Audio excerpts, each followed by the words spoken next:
সেবাশ্রয় নিয়ে বিপদ আরও বাড়ল অভিষেকের। সেবাশ্রয়ে ভুল চিকিৎসার শিকার মহিলাকে এবার স্বাস্থ্য ভবনের ডাক। আগামীকাল সকাল 11টায় নথি সহ স্বাস্থ্য ভবনে আসার নির্দেশ। এই মুহূর্তে ব্রেকিং নিউজ আরও একবার জানিয়ে রাখি, আরও চাপ বাড়ছে অভিষেক বন্দ্যোপাধ্যায়ের সেবাশ্রয় নিয়ে। সেবাশ্রয়ে ভুল চিকিৎসার শিকার মহিলাকে স্বাস্থ্য ভবনের ডাক। সেবাশ্রয়ে ভুল চিকিৎসা হয়েছে এই অভিযোগ জানিয়েছিলেন এক মহিলা, আমরা সেই খবর দেখিয়েছিলাম আপনাদেরকে। এবার সেই মহিলাকে স্বাস্থ্য ভবনে ডেকে পাঠানো হয়েছে আগামীকাল সকাল 11টায় নথি সহ স্বাস্থ্য ভবনে আসার নির্দেশ দেওয়া হয়েছে ওই মহিলাকে। তিনি অভিযোগ করেছেন সেবাশ্রয়ে ভুল চিকিৎসা হয়েছে এবং তার জেরে এই মহেশতলার বাসিন্দা মহিলার পা বাদ যাওয়ারও অভিযোগ ওঠে।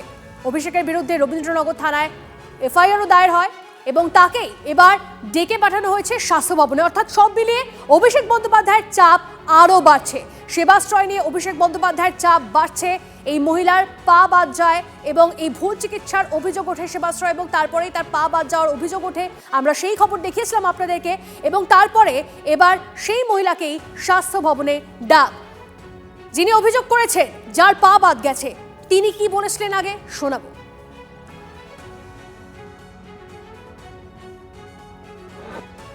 হাঁটুতে যন্ত্রণা ছিল, সেই যন্ত্রণা দূর করতে গিয়ে আজকে সেবাশ্রয়ের ভুল ক্যাম্পে ভুল ডক্টরদের ট্রিটমেন্টের জন্য ভুল ওষুধের খাবার ফলেতে মাকে আজকে পা সারা জীবনের জন্য পঙ্গু হয়ে যেতে হবে। ভুল ওষুধটা কারা দিল? ভুল ওষুধ প্রথমে তো সেবাশ্রয় ক্যাম্প থেকে আলোক সংঘ ক্লাবে যে সেবাশ্রয় ক্যাম্প বসছিল সেখান থেকে ওষুধ দিয়েছিল, মডেল ক্যাম্পে যেখান থেকে ওষুধ দিয়েছিল সেই সব ওষুধকে আরও ব্যথা যন্ত্রণা বেড়ে যায়। তার ফলেতে আমরা ন্যাশনাল মেডিকেল কলেজের রেফারে গিয়ে ট্রিটমেন্ট করতে থাকি। দুর্ভাগ্য, সেখানে ট্রিটমেন্ট করতে গিয়ে পায়ের অপারেশনে সির কেটে গিয়ে।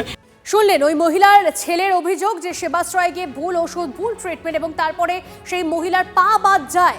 ভুল ট্রিটমেন্টে মহিলার পা বাদ যায় এবং তারপরে সেই মহিলাকে স্বাস্থ্য ভবনে ডেকে পাঠানো হয়েছে। আগামীকাল স্বাস্থ্য ভবনে ডেকে পাঠানো হয়েছে সেই মহিলাকে।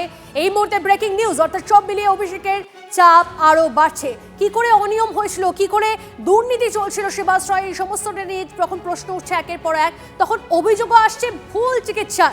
অর্থাৎ সেবাশ্রয়ে যারা ওই ডাক্তারের অ্যাপ্রন পরে বসেছিলেন তারা আসলে কারা, তারা কি চিকিৎসা করেছেন যে এক মহিলার পা বাদ হয়ে গেল।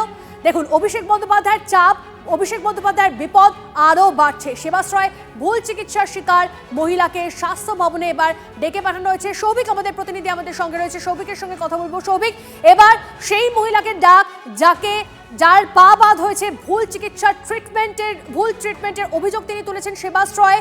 সব মিলিয়ে অভিষেক বন্দ্যোপাধ্যায়ের বিপদ কত বাড়ছে? একদমই তাই, দেখো বিপদ তো বাড়ছে। আমরা এর আগেও দেখেছি অভিষেক বন্দ্যোপাধ্যায়ের বিরুদ্ধে অভিযোগ, এবং তোমাকে জানিয়ে রাখি এই মহিলা ইনি কিন্তু যখন সেবাশ্রয় ক্যাম্প হয়েছিল মহেশতলা 7 নম্বর ওয়ার্ডে, সেই সময় কিন্তু তিনি সেখানে গেছিলেন এবং গিয়ে দেখিয়েছিলেন, এবং যেটা অভিযোগ যে সেই মহিলাকে যে ওষুধ দেওয়া হয়েছিল সেই ওষুধে কিন্তু কোনো কাজ হচ্ছিল না। পাশাপাশি যখন এই মহিলা আবারও তার সেইখানে সেবাশ্রয় ক্যাম্পে যায়, সেখান থেকে তাকে পাঠানো হয় মডেল ক্যাম্প, অর্থাৎ রবীন্দ্রনগর থানা এলাকার মেটিয়াবুজ বিধানসভার যে মডেল ক্যাম্প, সেই মডেল ক্যাম্পে তাকে পাঠানো হয় এবং সেখানে যাওয়ার পরেও তাকে যে ওষুধ দেওয়া হয় সেই ওষুধে কমেনি এবং দীর্ঘ সময় অতিবাহিত হওয়ার পরে কিন্তু চিকিৎসা ঠিকমতো পায়নি এবং মহিলার যে পায়ের ক্ষত সেই ক্ষত কিন্তু বাড়তে থাকে এবং পরবর্তীকালে বাধ্য হয়ে তারা ন্যাশনাল মেডিকেল কলেজে দেখা, কিন্তু তখন অনেকটাই দেরি হয়ে যায় এবং শেষমেশ কিন্তু এই মহিলার পা বাদ যায়। ইতিমধ্যেই কিন্তু মহিলার পরিবারের তরফ থেকে রবীন্দ্রনগর থানায় গতকালকে এফআইআর করা হয়েছিল এবং সেই এফআইআর গতকালকে গ্র্যান্টেড হয় এবং স্বাস্থ্য ভবন থেকেও তাকে ডেকে পাঠানো হয়েছে। পুরো বিষয় যা যা হয়েছে সেগুলো সমস্ত বিবরণ নেবে স্বাস্থ্য ভবন থেকে। তাই আগামীকাল তাকে স্বাস্থ্য ভবনে ডেকে পাঠানো হয়েছে। এখন দেখা যাক স্বাস্থ্য ভবন এর বিরুদ্ধে কি ব্যবস্থা নেয় এবং থানার তরফ থেকে কি ব্যবস্থা যায়। সৌভিক, অবশ্যই আমাদের নজর থাকবে সেদিকে। আরো একবার জানিয়ে রাখি, সেবাশ্রয়ে ভুল চিকিৎসার শিকার মহিলাকে এবার স্বাস্থ্য ভবনে ডেকে পাঠানো হয়েছে। তাকে জিজ্ঞাসাবাদ করা হবে, তাকে ঠিক কি ট্রিটমেন্ট হয়েছিল তার সেবাশ্রয়ে। সব মিলিয়ে অভিষেক বন্দ্যোপাধ্যায়ের চাপ আরও বাড়ছে, বিপদ বাড়ছে। বিজেপি নেতা অভিজিৎ দাস ববি এই মুহূর্তে আমাদের সঙ্গে রয়েছেন, যিনি এর আগেও আমরা আপনাদেরকে শুনিয়েছি যে তিনি একাধিক অভিযোগ এনেছিলেন অভিষেক বন্দ্যোপাধ্যায়ের এই সেবাশ্রয়ের বিরুদ্ধে। অভিজিৎ বাবু, আপনার কাছে আমার প্রশ্ন যে এই সেবাশ্রয় ভুল চিকিৎসার শিকার মহিলাকে এবার স্বাস্থ্য ভবনে ডেকে পাঠানো হয়েছে, এবার তাহলে অভিষেক বন্দ্যোপাধ্যায়ের বিপদ কি আরো বাড়তে চলেছে?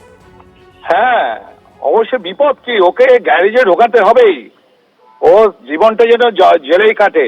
ও শুধু একজন মহিলা নয়, আমাদের মাননীয় স্বাস্থ্যমন্ত্রীকে তো আমি আপনাদের চ্যানেলের মাধ্যমেই আমি ওনাকে প্রণাম জানাচ্ছি যে উনি জিনিসটার গভীরতা বুঝে উনি ডেকে পাঠিয়েছেন এবং ওই ভদ্রমহিলাকে যত সম্ভব উনি বলেছেন, কথা দিয়েছেন যে উনি হেল্প করবেন ওনার ডিপার্টমেন্ট থেকে এবং এই বিষয়টা তদন্ত করবেন। আমার তো মনে হয় যে গোটা ডায়মন্ড হারবার জুড়ে এরকম অসংখ্য আর কি উদাহরণ পাওয়া যাবে। কারো কিডনি খারাপ হয়েছে ভুল ওষুধ খেয়ে, কারো লিভার খারাপ হয়েছে, কতজন অন্ধ হয়ে গেছে তার নেই ঠিক। আমি নিশ্চিত মানে এই ব্যাপারে আমার এতদিনের অভিজ্ঞতা যেটা, কারণ এই সেবাশ্রয়গুলো সম্পূর্ণ পারমিশন ছাড়াই করেছিল স্বাস্থ্য মন্ত্রকের ছাড়া, এবং ডিএম সুমিত গুপ্তা এবং ডিএম যে অরবিন্দ ছিলেন এর দুজনেরও তদন্তের আওতায় আনা উচিত। যে একজন ডিএম হয়ে তারই এরিয়ার মধ্যে জুরিসডিকশনের মধ্যে কি করে বেআইনি স্বাস্থ্য শিবিরগুলো চালানোর অনুমতি দিয়েছিল। অভিজিৎ বাবু, এতটা ভুল ট্রিটমেন্ট কি করে হতে পারে? এক মহিলাকে এমন ওষুধ দেওয়া হলো যে তার পাই বাদ চলে গেল। তা কেন হবে না? আপনার ওগুলো কি ডাক্তার ছিল নাকি? ও তো সমস্ত অ্যাপ্রন পরিয়ে যত অ্যাটেন্ডেন্ট, হাতুড়ে ডাক্তার, যারা স্টুডেন্ট তাদেরকে আনা হয়েছিল। আপনি বুঝতে পারছেন না যে কিরকম স্কিমটা চলছিল, যে আপনার ওখানটা বিনা বিনা পয়সায় আপনার চিকিৎসা হবে বলে নিয়ে আসা হচ্ছে, তারপর তাদের রেফার করা হচ্ছে বিভিন্ন প্রাইভেট নার্সিং হোমগুলোতে। সেখানে স্বাস্থ্যসাথী কার্ড নিয়ে যাচ্ছে, সেখানে ধরুন 2-4 হাজার টাকার ওষুধে হয়ে যেত বা ট্রিটমেন্ট বা টেস্ট হতো, সেখানে 50,000-60,000 টাকা করে বিল হচ্ছে। এবার চিন্তা করুন, এরকম যদি 2 লক্ষ লোককে করা হয়, তাদের কাছ থেকে যদি অ্যাভারেজ 50,000 টাকা করে স্বাস্থ্যসাথী কার্ডে আসে, তাহলে কত কোটি টাকা হয়? এই টাকার একটা বিশাল অ্যামাউন্ট আবার এইগুলো থেকে টাইফনের মাধ্যমে অভিষেকের কাছে পৌঁছেছে। এটাই সিস্টেম। বেশ। এছাড়া প্রচুর পরিমাণে তোলা হয়েছে এই স্বাস্থ্য সেবাশ্রয়ের নামে, খোঁজ নিন না। বেশ। এবং যারা যারা এখানে প্যান্ডেল বা এগুলো কাজ করেছিল ব্যানার, তাদের কোটি কোটি টাকা দেয়নি। বেশ, অনেক ধন্যবাদ আমাদের সঙ্গে কথা বলার জন্য।